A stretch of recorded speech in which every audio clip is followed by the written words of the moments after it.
सोचिए अगर आपके पास एक ऐसी चाबी हो जो पैसे के दरवाजे खोल दे, लेकिन वो चाबी कोई जादू नहीं, बल्कि आपके दिमाग और आपके व्यवहार में छुपी हो। यही राज हम आज खोलने वाले हैं रीडर्स ब्रांच पर।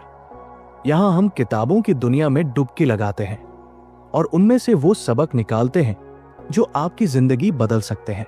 तो तैयार हो जाइए, क्योंकि आज हम मॉर्गन हाउसल की किताब द साइकोलॉजी ऑफ मनी से सीखेंगे कि पैसा सिर्फ कमाने की चीज नहीं है, बल्कि उसे समझने और संभालने की कला भी है।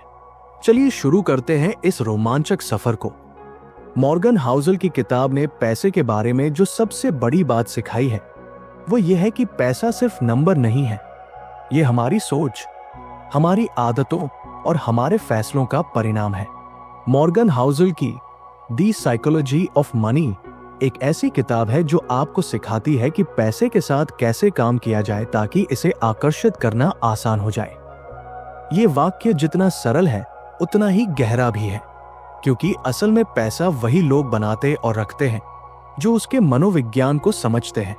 आज मैं आपको आसान और प्रेरक अंदाज में यही सब समझाऊंगा ताकि आप अपनी आर्थिक सोच बदलकर अपनी जिंदगी बदल सके। सबसे पहले ये समझिए कि हर किसी की आर्थिक सोच अलग होती है।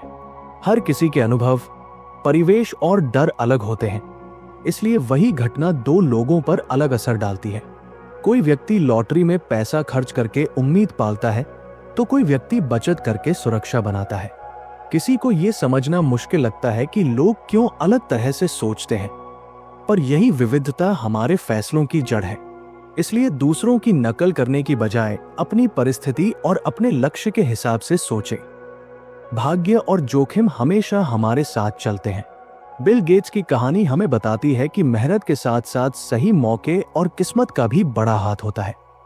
पर इसका मतलब ये नहीं कि हम कोशिश छोड़ दें।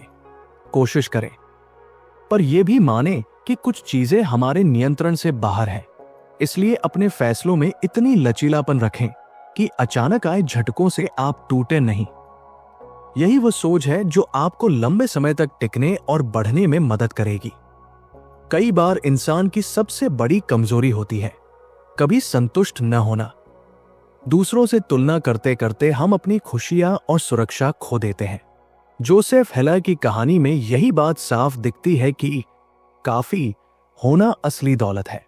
जितना कम चाहेंगे उतना कम जोखिम उठाना पड़ेगा और उतना ज्यादा मन की शांति मिलेगी। इसलिए पहले तय कर ले कि आपके लिए काफी क्या है और उसी के हिसाब से फैसले ले।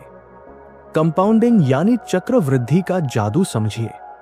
वॉरेन बफेट ने यह नहीं कहा कि उन्होंने एक दिन में सब कुछ बना लिया।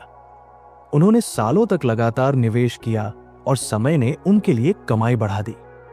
छोटी छोटी बचतें और लगातार निवेश समय के साथ बड़े परिणाम दे देते हैं।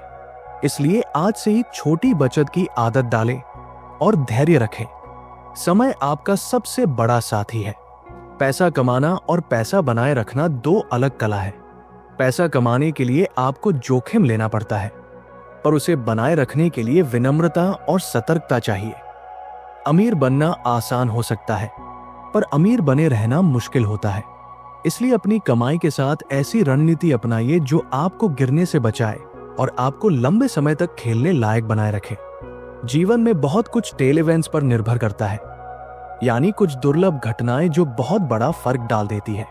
निवेश की दुनिया में कुछ ही कंपनियां बहुत बड़ा रिटर्न देती है, बाकी औसत या असफल रहती है। इसलिए जब आप निवेश करें तो ये मानकर चलें कि कई चीजें गलत होंगी और कुछ ही सही निकलेंगी। यही स्वीकार्यता आपको मानसिक रूप से मजबूत बनाएगी और आप गलतियों से डरकर पीछे नहीं हटेंगे। वेल्थ असल में वह है जो आप नहीं दिखाते। बड़ी गाड़ी और बड़ा घर दिखावा है। असली संपत्ति वह है जो आपने बचाई है और जो आपको विकल्प देती है। वेल्थ का मतलब है आजादी। किसी भी मुश्किल समय में आपके पास विकल्प होना। इसलिए दिखावे पर पैसा खर्च करने की बजाय बचत और निवेश पर ध्यान दें। बचत की आदत सबसे जरूरी है। आपकी सेविंग रेट आपकी आय से भी ज्यादा मायने रखती है। जितना जल्दी आप बचत की आदत डालेंगे, उतना जल्दी आप विकल्प और सुरक्षा बना पाएंगे। बचत आपको समय और विकल्प देती है और यही असली आजादी है। वित्तीय फैसलों में हमेशा तर्कसंगत बनने की कोशिश करें, पर उससे भी जरूरी है उचित होना।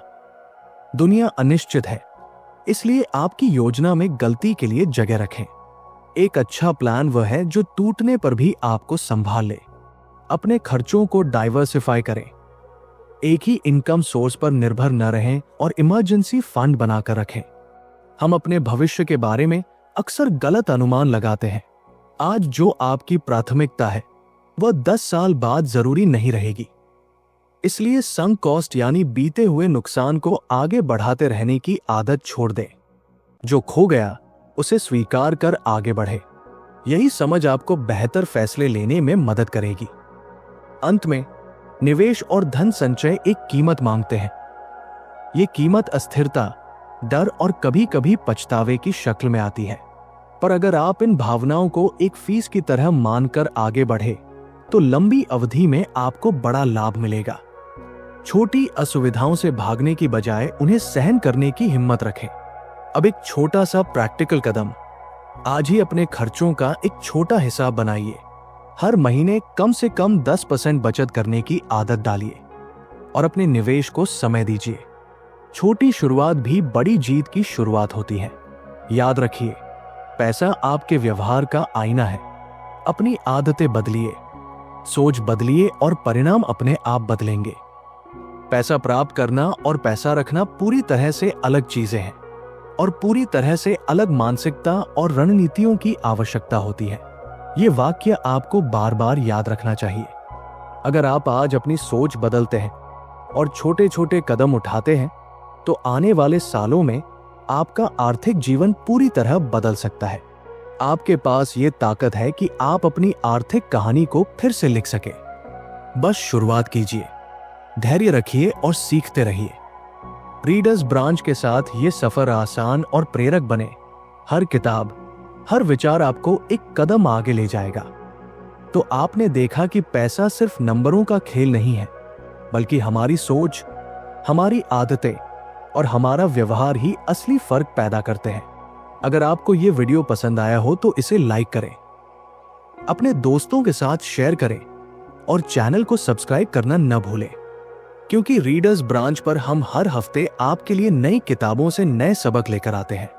अगली बार फिर मिलेंगे एक और किताब की गहराई में उतरते हुए। तब तक याद रखिए, पढ़ना सिर्फ जानकारी लेना नहीं है, बल्कि अपनी जिंदगी को बेहतर बनाने का सबसे आसान रास्ता है।